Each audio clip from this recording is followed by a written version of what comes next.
is up, YouTube? Today, a little bit different. We're not going to be reviewing a tattoo machine today, but what we are going to review are my top 3 client don'ts. Check it out.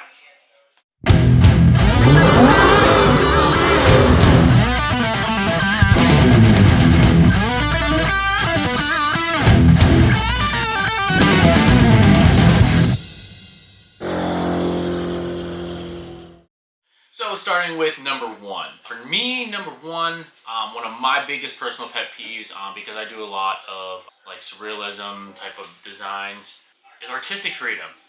Most of the clients say, oh yeah, cool, I love your tattoos, you're killing it, blah, blah, blah. And they say, yeah, you can have artistic range. And then we get to the presentation of what I've come up with on artistic design, and there are excessive criticisms and excessives, well, I want this and I want that. Now, I don't mean you can't book with me if you're not going to give me 100% artistic freedom, but what I do mean by that is, unless if you, from the beginning, tell me a specific subject matter that you're wanting, it makes it very difficult for an artist to spend hours and hours on a design, and then you go and show up to your appointment, and then all of a sudden you didn't want skulls, but you said that you wanted evil creepy, but you didn't give me restrictions, nor did you give me direction besides evil creepy. You didn't give me the subject matter of a horror character, you didn't give me the subject matter of haunted houses or spiders. You gave me no direction, you just say, hey, this is what I want, do as you will with it, and then you turn around and you want to be excessive with it. So when you say artistic freedom, mean artistic freedom. Like, let the artist do what he feels comfortable or she feels comfortable doing, because they know exactly what they're going to do in the exact style of tattooing that they're going to do it in. Let them be comfortable in the art that they're going to create. Artistic freedom is whatever the artist wants. Now, again, that doesn't mean you can't have an opinion on subject matter. If you don't like sunshine, butterflies, and rainbows and unicorns, you can say, hey, from the gate, yeah, you can have artistic freedom on anything you want, but sunshine, butterflies, and rainbows, and unicorns. So, I guess, yeah, that's my vent on the client. That is probably my number 1, is going to be artistic freedom. Like, if you say artistic freedom, mean artistic freedom, because for me, I spend a lot of time on my designs. I think that it drives me absolutely crazy, and I'm sure it around the country and around the world, when a client is super picky and super excessive on something they said that was artistic freedom, then it's not really artistic freedom, and it can get a little bit frustrating. So for clients, don't do that. Alright, so number 2. I'm going to have to say number 2 would have to be squads, committees, spouses, husbands, wives, friends. We don't care about their opinion. They're not artists, they're not tattoo artists. Your husband and your wives, chances are, aren't tattoo artists, or you wouldn't be coming to us, or me, or somebody else. So it just makes it really difficult when you have, 7, 8 friends. It makes it hard to focus. It makes it, nobody needs their opinion on placement. They don't need their opinion on the overall design, or, oh my god, should I get color? You think I should put it here? What about here? Nobody cares. So if you have a tattoo in mind, chances are you already know what you want. You don't need a second opinion.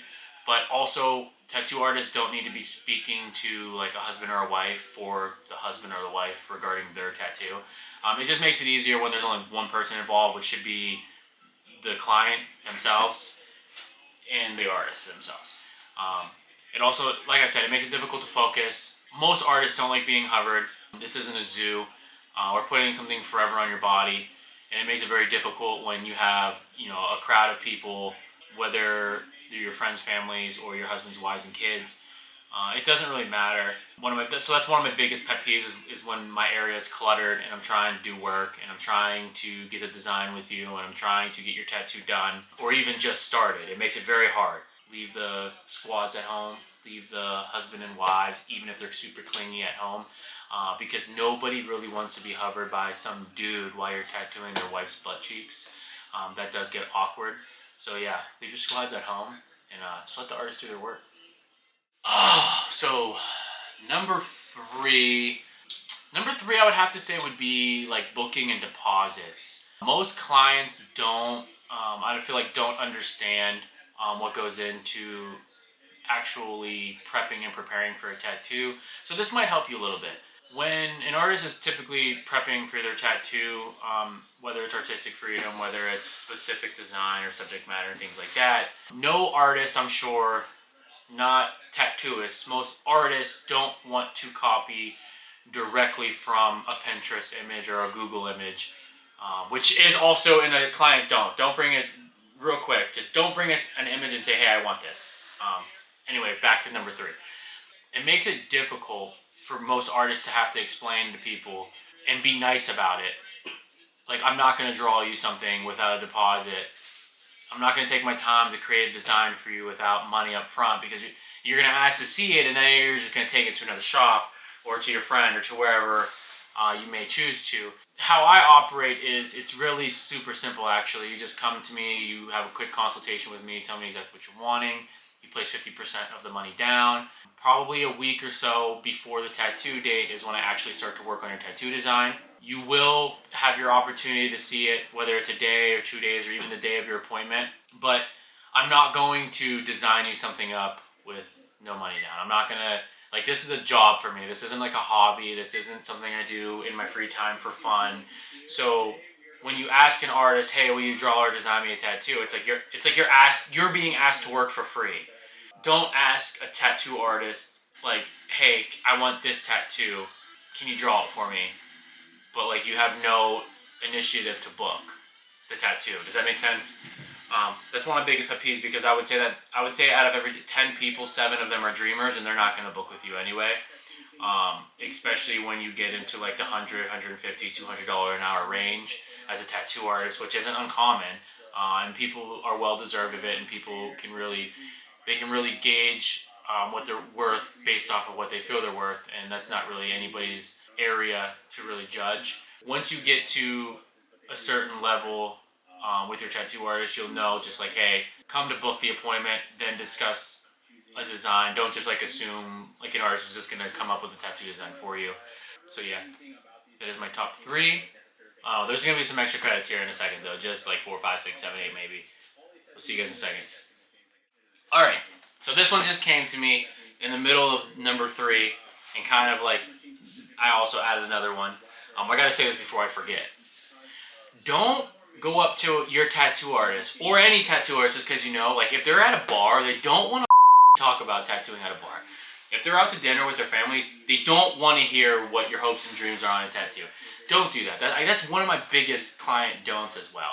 If somebody in their free time isn't at the tattoo shop, or you're not hitting them up on their DMs, don't talk about tattooing with the artist. Like, you can say, hey, what's up?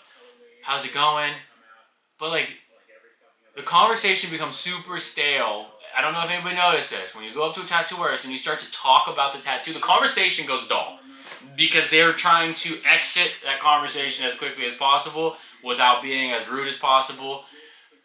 Just the simple fact they don't want to talk about tattooing right now. It's their free time. So that's another pet peeve, and also client don't pull an artist in public and talk about your hopes and dreams. Oh, the sewage clients. There is a specific breed of individuals who show up to tattoo appointments that smell like absolute dog ass. This one should be upper on my list, and I don't know why it's not upper on my list, but it's a good thing we have extra credits here. We don't like being trapped. Like, obviously this is a job and we're gonna fucking do it, but no one wants to gag. This, like, I don't know if I'd rather have a smelly client or a group of people. I don't know. I don't quite know. Don't be the person who forgets to do it. Don't be the person who works 12 hours, 15 hours, or just doesn't work at all and just doesn't shower.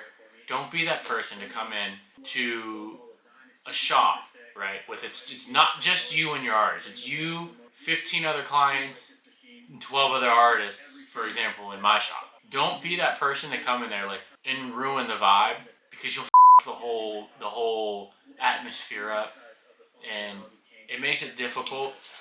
Like, the nearest candle store is like a 10-minute walk, so it's not fun having to like send the apprentice to go get a candle, because then it makes it worse. It's like somebody smelling with like stinking of weed, and then they go and spray themselves with Curve, and they come in and it fucking smells way worse than just smelling like weed. It's not cool. coming in there without acknowledging that you smell like or an onion or sewage. I mean, we've had it all. It's a sterile environment. Stay clean. Shower before your appointment. Even shave your area that you're getting tattooed before your appointment. Like, that would be really cool. So yeah, don't stink like long story short. I'm not gonna have a specific order of this just because you can't really have a top do's. Like, just do what you're supposed to be doing and everything's gonna go nice and smooth. Number one, most important thing about getting a tattoo is being able to sit still. You have to sit still. You have to be on time. Being on time is very, very important. You have to eat well. Also communicate. So if you're feeling lightheaded or if you're gonna be a little bit late, just communicate. If you don't like something, tell them, like, way in the beginning. Don't tell them once it's stencil time. You know, it's very aggravating when people are putting stencils on and you're like, oh yeah, I actually kind of don't want this. Can we just add this or add that? Don't do that either. That should be in the don'ts. Showing up on time, that's obviously pretty super important. Knowing what you're wanting is very important. Always do that. Shave the area of the spot that you're going to be tattooing if you're able to without cutting yourself. We're still going to alcohol you. We're still going to clean the area and sterilize the spot where you're supposed to be getting tattooed. But it's always cool if you're a very, very hairy person. It's cool to, like, clip yourself. Show up sober. I know that this seems like not like a real thing, but it is a real thing. People have a tendency to smoke a lot of weed, drink alcohol, pop their pills, whatever the case might be, smoke your crack, shoot their heroin, sober, be sober. High is high, don't be high. Drunk is drunk, don't be drunk. 1 drink, 2 drinks, 3 drinks. I don't want blood all over. I also don't want to be responsible if something happens to you. So if you're going to, I'm just simply not going to tattoo you. Hydrate. Stay hydrated. Your body's going through trauma here. It's not something that should be taken lightly. You're going through a procedure that's changing yourself forever. It's going to hurt. Stay hydrated. Just in case if something does happen, you at least have fluid in your body. Clean. We already discussed this. Don't stink. Be showered. Be clean. Super important for the artist to be comfortable. So shower, show up on time, be clean. Really just common sense things, man. To me, it's just common sense. This is a controversial one, but tip your artist. There have been many times where you run into situations and artists don't get tipped, and I'll look at their tattoo and I'll go, wow, that was a really fucking good tattoo. I can't believe that they stiffed you. It happens more so than often, so tip your artist. It is good practice, especially if you're going to show your artist that you love the tattoo, or that you enjoy getting tattooed by them. Because though it is a job to us, it is personal service, and they didn't have to tattoo you. They didn't have to do the work on you, and they didn't have to choose you as a client. There are hundreds and hundreds of clients to go around. So if a tattoo artist does tattoo you, appreciate them as much as they appreciate your business. There is some rude artists who don't deserve it. There are some tattoo artists who don't deserve it. But if the tattoo is done well, I think that a tip should 100% be validated, because this isn't like you're going to McDonald's drive-thru and the person on the headset has to take your order because that's what they get paid to do. Whether they did a good job or not, they're getting paid exactly what they're supposed to be doing because they have to take your order. Tattoo artists don't have to tattoo you. They kind of choose to tattoo you. It is a personal service, and this doesn't just go for just tattooing. This kind of goes for like the wide variety of occupations that I do consider as personal service. And I'm sure the world views a lot of these jobs as personal service, like barbers. I feel like you should tip your barber. If you're satisfied with your haircut, tip your barber. They didn't have to take you as a client. Dog groomers, shout out to all dog groomers. If they do a very good job on spot, make sure that you appreciate the loving care they gave your dog spot. Servers, believe it or not, they don't get paid a whole lot of money, and they didn't have to bring you your water and ranch and whatever else you're barking orders at them for $2.32 an hour. Tip. If you can't tip, that's okay. Most artists don't care. Not nearly as much as like servers, but it is just a good gesture to show appreciation and that you love your tattoo and or haircut and or nails and or dog groomer and etc. etc. So yeah, with that being said, there are my do's and don'ts. We do have some fun ones coming up. We are going to be checking out InkMD. So InkMD, if you are watching this, you will be up very soon. We have disposable tattoo machines coming up. I can't believe that I actually, stumbled upon these tattoo machines that are completely disposable. They're one-time use, sealed in EO gas. I'm actually very excited about this because if they work, it is probably going to be my go-to tattoo machine for conventions and things like that. For the simple fact of it doesn't get any more sterile than that. So if these tattoo machines are great, we're going to find out. We'll see you guys on the next one. It's G Dickens.